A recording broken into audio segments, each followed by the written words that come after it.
السلام علیکم ورحمۃ اللہ وبرکاتہ۔ انگریزوں نے جو دوسری جنگ کی ہے سن 1799 کے اندر، وہ حضرت ٹیپو سلطان شہید رحمۃ اللہ علیہ سے کی ہے، کیونکہ حضرت ٹیپو سلطان رحمۃ اللہ علیہ کے والد صاحب تھے حیدر علی خان۔ تو حیدر علی خان سے انگریزوں نے 3 جنگ کی ہیں، 1782، 1783 اور 1792۔ یہ تینوں جنگ میں حیدر علی خان کی فتح ہوئی۔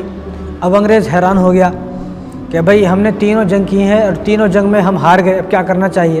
تو اس کے چند دن کے بعد حیدر علی خان کی وفات ہو گئی۔ تو حیدر علی خان کے بعد جو حاکم بنے، جو بادشاہ بنے، وہ حضرت ٹیپو سلطان شہید رحمۃ اللہ علیہ بنے۔ تو حضرت ٹیپو سلطان کا نام ہے فتح علی خان۔ اب چوتھی جنگ جو ہوئی ہے انگریزوں سے، وہ 1799 کے اندر 4 مئی کو ہوئی ہے۔ سریرنگا پٹنم ایک جگہ ہے، تو اسی جگہ پر انگریزوں سے حضرت ٹیپو سلطان شہید رحمۃ اللہ علیہ کی جنگ ہوئی ہے۔ 3 جنگوں میں انگریز ہار گیا، انگریز کو شکست ہوئی، اور ادھر ٹیپو سلطان شہید رحمۃ اللہ علیہ کی فوج وہ جیت گئی تھی۔ تو اب انگریزوں نے یہ سوچا کہ کون سی ایسی چال چلی جائے کہ جس چال کی وجہ سے ہم جیت جائیں۔ تو انگریزوں نے حضرت ٹیپو سلطان شہید رحمۃ اللہ علیہ کے جو وزیر تھے، اس کا نام ہے میر صادق۔ تو میر صادق کو خرید لیا، اور میر صادق نے اس جگہ کا پتہ بتا دیا کہ جس جگہ پر حضرت ٹیپو سلطان شہید رحمۃ اللہ علیہ چھپے ہوئے تھے۔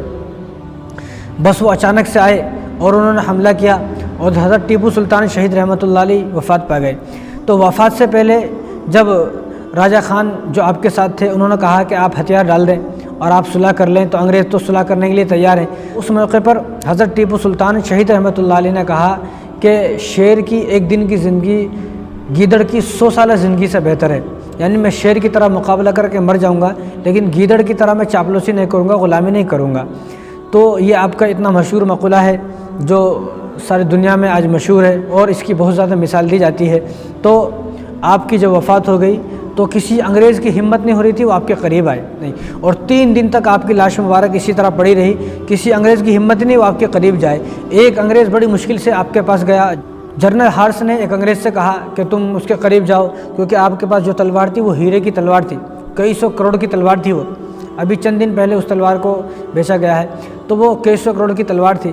تو اس تلوار کو لینے کے لیے جب وہ ایک انگریز پاس میں گیا، تو حضرت ٹیپو سلطان شہید رحمۃ اللہ علیہ کے بدن میں اس وقت تھوڑی جان باقی تھی، تو آپ نے اس پر حملہ کیا اور اس کو مار دیا وہیں پر۔ تو اب 3 دن ہو گئے کہ 3 دن تک آپ کی لاش مبارک اسی طرح پڑی ہوئی ہے، اور کسی کی ہمت نہیں ہو رہی ہے پاس جانے کی۔ جب 3 دن ہو گئے، 3 دن کے بعد جنرل ہارس نے جب دیکھا کہ اب تو آپ کے بدن مبارک میں کوئی حرکت نہیں ہے، تو جب جنرل ہارس آپ کے پاس گیا، پہلے اس ہیرے کی تلوار کو آپ کے پاس سے لیا، اس کے بعد جنرل ہارس انگریز نے کہا کہ آج سے ہندوستان ہمارا ہے۔ اس لیے میں کہتا ہوں کہ یہ جو جملہ ہے، جنرل ہارس نے جو یہ جملہ کہا کہ آج سے ہندوستان ہمارا ہے، یہ جملہ انگریز نے کسی اور کے شہادت پر نہیں کہا۔ انگریزوں نے لاکھوں لوگوں کو قتل کیا، 2 لاکھ تو مسلمانوں کو قتل کیا، 51,000 علماء کو قتل کیا، لیکن انگریزوں نے یہ جملہ کسی کی موت پر نہیں بولا، کسی کی موت پر بھی، صرف ٹیپو سلطان شہید رحمۃ اللہ علیہ کی موت پر یہ جملہ بولا کہ آج سے ہندوستان ہمارا ہے۔ یعنی ان کو بھی معلوم تھا کہ اب سے پہلے ہم ہندوستان کے حاکم، ہندوستان کے مالک نہیں بن سکتے تھے، لہذا ٹیپو سلطان شہید رحمۃ اللہ علیہ کے جانے کے بعد اب ہم کھل کر ہندوستان کو اپنے قبضے میں کر سکتے ہیں، اور کھل کر ہندوستان پر اپنی حکومت قائم کر سکتے ہیں۔ لیکن جس دن آپ کی شہادت ہوئی، جس دن آپ کی وفات ہوئی، اس دن کسی مندر میں چراغ نہیں جلا، کسی بھی مندر میں کسی مندر کے پجاری نے چراغ نہیں جلایا۔ سارے مندر کے پجاری افسوس میں تھے، اور ہزاروں پجاریوں نے آپ کی نماز جنازہ ادا کی ہے۔ یعنی غیر مسلم نماز جنازہ نہیں پڑھتے ہیں، لیکن ٹیپو سلطان شہید رحمۃ اللہ علیہ کا وہ جنازہ تھا کہ ہزاروں تو مسلمان تھے، اس میں ہزاروں ہندو تھے، ہزاروں پجاری تھے کہ جنہوں نے آپ کی نماز جنازہ پڑھی ہے۔ یہ کوئی ایسی خاص بات اور خفیہ بات، چھپی ہوئی بات نہیں ہے، بلکہ یہ بات تو ہزاروں کتابوں میں موجود ہے کہ ہزاروں پنڈت اور ہزاروں پجاریوں نے آپ کی نماز جنازہ پڑھی ہے۔ اور جب آپ کے نماز جنازہ کو گلیوں سے لے کے جا رہے تھے، جس گلی سے آپ کے جنازے کو لے کر جاتے تھے، اس گلی سے عورتوں کی رونے کی آواز آتی تھی، ہر گلی سے عورتوں کی رونے کی آواز آتی تھی۔ یعنی غیر مسلموں کے دلوں میں بھی ان کی اتنی محبت تھی۔ ایسا نہیں کہ وہ ظالم تھے۔ آج لوگ یہ بتاتے ہیں کہ ٹیپو سلطان شہید رحمۃ اللہ علیہ ظالم تھے، انہوں نے یہ کیا وہ کیا۔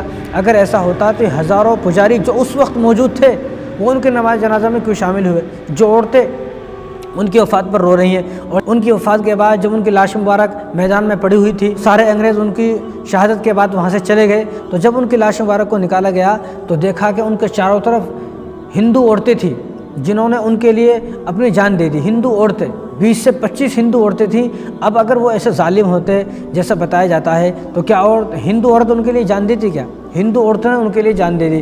لیکن آج کل یہ دیکھا جاتا ہے کہ ٹیپو سلطان شہید رحمۃ اللہ علیہ کی فوٹو آپ سرچ کریں تو آپ کو دکھایا جائے گا کہ ٹیپو سلطان شہید رحمۃ اللہ علیہ کی داڑھی نہیں ہے. حالانکہ ایسا نہیں، آپ کو تو داڑھی تھی.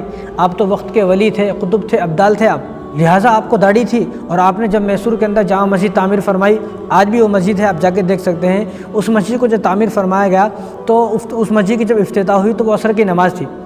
تو عصر کی نماز میں ہزاروں علماء تھے، ہزاروں حافظ تھے، ہزاروں مفتی تھے. تو آپ نے اعلان کیا کہ آج عصر کی نماز، کیونکہ یہ مسجد میں نے بنائی ہے تو اس مسجد میں آج یہ پہلی نماز ہے. تو اس مسجد میں پہلی نماز وہ آدمی پڑھائے گا کہ جو صاحب ترتیب ہو، جو صاحب ترتیب ہو. یعنی صاحب ترتیب کا مطلب یعنی جس آدمی نے اپنی پوری زندگی میں ایک بھی نماز قضا نہ کی ہو، ایک بھی نماز. اب جب آپ نے یہ جملہ بولا تو سارے مسجد میں سناٹا چھا گیا. اور حالانکہ وہ مسجد نیچے سے پھول، اوپر سے پھول، آگے سے پیچھے سے ہر جگہ اس میں جو ہے ہزاروں کی بھیڑ تھی، لیکن کسی کی ہمت نہیں ہوئی. تو پھر آپ نے کہا کہ آج یہ راز میرا کھل گیا، میں صاحب ترتیب ہوں.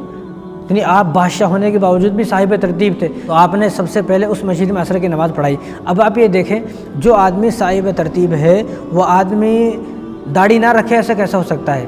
صاحب ترتیب آدمی کو تو داڑھی لازمی ہے. تو یاد رکھنا چاہیے کہ ٹیپو سلطان شہید رحمۃ اللہ علیہ کو داڑھی تھی. میر صادق نے غداری کی. اگر میر صادق 1799 کے اندر غداری نہ کرتا تو انگریز 1799 کے اندر 4 مئی کو ہی یہاں سے دم دبا کر بھاگ جاتا. حضرت ٹیپو سلطان شہید رحمۃ اللہ علیہ وفات پائے تو حضرت کے لیے دعا کریں کہ اللہ تبارک و تعالیٰ ان کو عرش کے سائے میں جگہ نصیب فرمائے، ان کے درجات کو بلند فرمائے اور جنت الفردوس میں اعلیٰ سے اعلیٰ مقام عطا فرمائے، اور آپ کی قبر مبارک پر کروڑوں اور اربوں اللہ تبارک و تعالیٰ رحمت نازل فرمائے.